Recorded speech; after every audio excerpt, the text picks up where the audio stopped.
Hello বন্ধুরা, কেমন আছেন সবাই? আশা করি অনেক ভালো আছেন।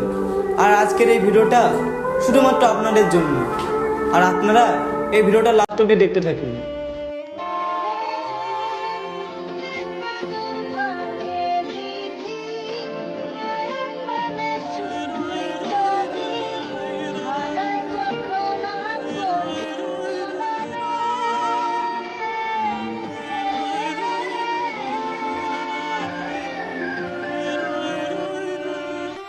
শফিককে ফাঁসানো হয়েছে। হ্যাঁ, শফিককে ফাঁসানো হয়েছে। এটা কি ঠিক নাকি শফিক নিজেই অপরাধী? তো সমস্ত কিছু জানতে পারবেন, শফিকের মুখ থেকে শুনতে পারবেন। হ্যালো বন্ধুরা, কেমন আছেন সবাই? আশা করি অনেক ভালো আছেন। আপনারা সবাই জানেন শফিক পল্লীগ্রাম টিভি চ্যানেলে শুরু থেকে কাজ করে এবং পল্লীগ্রাম টিভি চ্যানেলের প্রধান চরিত্রে অভিনয় করা অভিনেতা হলো শফিক। শফিককে হয়তো সবাই আমরা চিনি, কিন্তু শফিকের চরিত্র বাস্তব জীবনে কি রকম সেটা হয়তো আপনারা জানেন না। তো আজকের এই ভিডিওতে শুনতে পারবেন আসলে শফিককে কি ফাঁসানো হয়েছে নাকি শফিক নিজেই একজন অপরাধী। সমস্ত কিছু শফিকের মুখ থেকে শুনতে পারবেন। কিছুদিন আগে আপনারা হয়তো সবাই জানেন, কিছুদিন আগে শফিককে পল্লীগ্রাম টিভি থেকে বের করে দেওয়া হয়। কিন্তু কেন সেটাও আপনারা হয়তো জানেন। পল্লীগ্রাম টিভি চ্যানেলের ডিরেক্টর রবিউল ভাই ও হারুন ভাই শফিককে পল্লীগ্রাম টিভি থেকে বের করে দেয় এবং কি শফিকের মুখ থেকে শুনতে পারছি আমরা শফিককে পল্লীগ্রাম টিভি থেকে বের করে দেওয়া হয়নি, কিন্তু শফিক নিজে থেকেই পল্লীগ্রাম টিভি থেকে বের হয়ে এসেছে। কিন্তু আজকে দেখুন শফিককে পুলিশে অ্যারেস্ট করেছে। কিন্তু কেন বন্ধুরা? দেখুন, শফিক দুষ্ট চক্রের সাথে জড়িত। যেরকম ধরুন, শফিক অভিনয় করত এবং কি তার কিছুগুলো বদ অভ্যেস ছিল। সে হয়তো ফ্রি ফায়ার খেলতো, বা সে মেয়েদের নেশায় পড়তো, মেয়েদের সাথে কথা বলতো, মেসেজ করতো। দেখুন, এরকম আরও বহুত কিছু হয়তো রবিউল ভাই ও হারুন ভাই টের পেয়ে শফিককে পল্লীগ্রাম টিভি থেকে বের করে দেয়। তার কিছুদিন যেতে না যেতেই শফিক একটা মেয়ের সাথে প্রেম করে। তো বন্ধুরা, হয়তো আপনারা দেখছেন কিছুদিন আগে শফিকের মোবাইলে, শফিকের চ্যানেলে একটা ভিডিও ভাইরাল হয়, যেটাই নাকি যে ভিডিওটা নাকি একটা খারাপ ভিডিও ছিল। তো আপনারা হয়তো দেখতেই পারছেন। তো শফিক ওই ধরনের ভিডিও পোস্ট করতো। তখন থেকে মানুষে হয়তো জানে শফিকের চরিত্রটা অত একটা ভালো নয়। কিন্তু আজকে দেখুন শফিককে পুলিশে অ্যারেস্ট করেছে। কিন্তু কেন? সমস্ত কিছু শুনুন। দেখুন, শফিকের বয়স বর্তমান 17 বছর এইমাত্র পার হলো। তো 17 বছর পার হলে কিন্তু সে বিয়ার যোগ্য হয় না। বিয়ার বয়স 17 বছরে কোনোদিনও হয় না। তো দেখুন, তারপরেও যদিও হয় না, তারপরেও শফিক কিন্তু একটা মেয়ের সাথে প্রেম করে তাকে বিয়ে করে।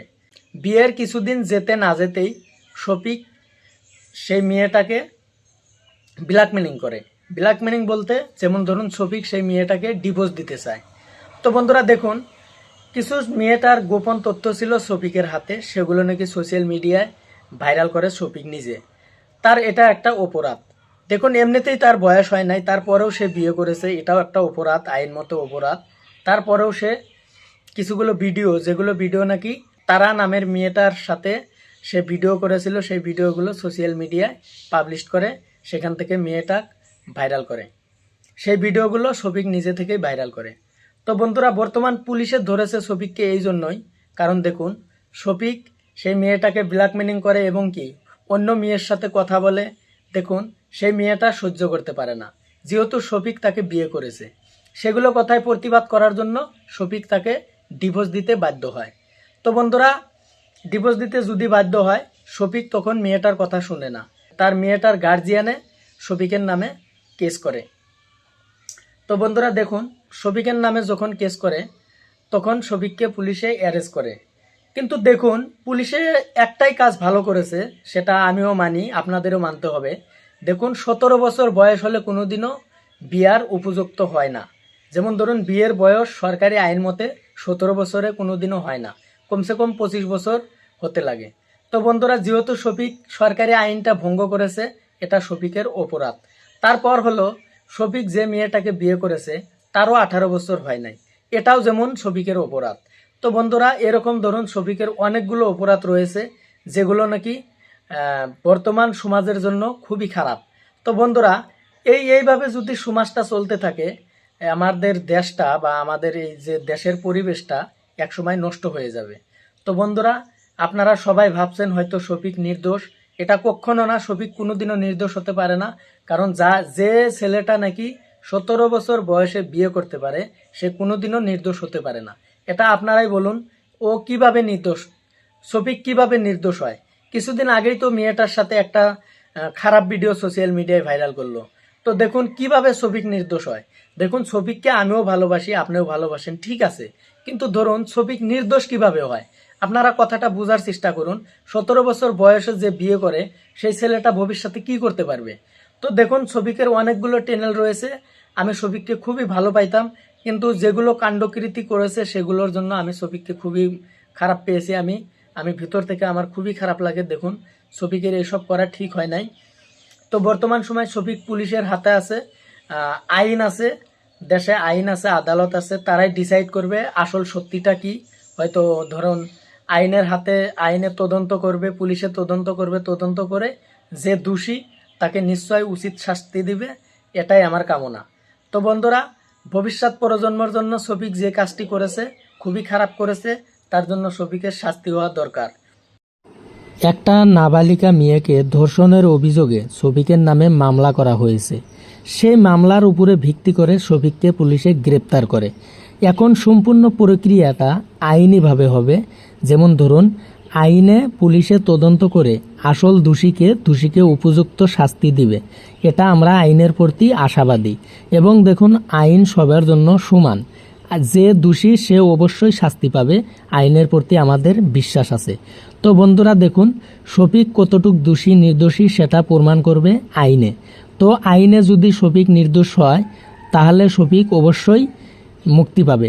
আর যদি আইনে শফিককে দোষী সাব্যস্ত করে এবং শফিক যদি প্রাকৃতিক দোষী হয়ে থাকে তাহলে শফিকের শাস্তি উপভোগ করতেই হবে।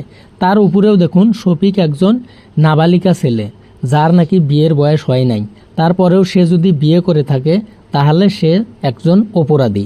তো বন্ধুরা, আজকের ভিডিওটা মূলত এই পর্যন্তই। আপনারা দেখুন, শফিকের মুখ থেকে আরও কিছু কথা শুনুন। তো কিছুদিন আগে আমার একটা ভিডিও পোস্ট হয়েছে, হালকা একটু খারাপ ভিডিও। তো ওই ভিডিওটার জন্য অনেকে আমাকে নিয়ে আবল টাবল কথা বলছেন, আপনাদের মনে যায় সে তাই নিয়ে আমাকে ভিডিও করছেন। তো আবার অনেকে বলছেন যে শফিক ভাইরাল হওয়ার জন্য এই ভিডিওটা পোস্ট করেছে। তো আপনারা কি দেখেছেন আমার ইনস্টা আইডিতে বা ফেসবুক আইডিতে এই ভিডিওটা পোস্ট আছে? তো এই ভিডিওটা আমার একটা ফ্রেন্ডের কাছে ছিল। তো সে যখন জানতে পেরেছে আমি পোলিয়াম টিভিতে ভিডিও করি না, তখন সে ভিডিওটা তার ইনস্টা আইডিতে ছেড়ে দেয়। তো আমি তাকে ফোন করেছিলাম, বললাম ভাই তুই ভিডিওটা ডিলিট করে দে। আবার সে তখনই ভিডিওটা ডিলিট করে দিয়েছে। কিন্তু কিছু মানুষ ভিডিওটা স্ক্রিন রেকর্ড করে নিয়েছে। আপনারা অবশ্যই দেখবেন যে ভিডিওটা ভাইরাল হয়েছে সেটা স্ক্রিন রেকর্ড। তো ওটা নিয়ে আমি আর কিছু বলবো না। আর ওই ভিডিওটা পোস্ট হওয়ার কারণে আপনারা অনেকে আমাকে খারাপ বলছেন যে আমি অনেক খারাপ ছেলে, ভিডিওতে যেরকম দেখতাম সেরকম না, ছবি অনেক খারাপ ছেলে, অনেকরকম বলছেন, গালাগালি করছেন।